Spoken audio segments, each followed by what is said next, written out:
Assalamualaikum warahmatullahi taala wabarakatuh. Naqar ak tiis dalatina ci waa Sénégal ki nga xam ne moo di imam Alioune Badara Ndao moo fi bàyyeekoo tey ñëpp xamoon ko ci koo xamante si nii dara ñoru ko lu lislaam dara ñoru ko lu diine imam boo xam ni royukaay la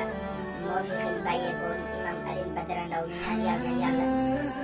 yokki leeram te teer ko te teral ko barke Muhammad yàlla na ko yeneen bi nga xam ne moom la daan liggéeyal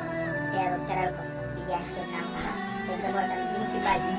yàlla taxaw leen kon mbokk yi daal ñun ñëpp ànd maasandoo ñaanal suñu kilifa gi yàlla yi suñu borom mi nga xam ne yokk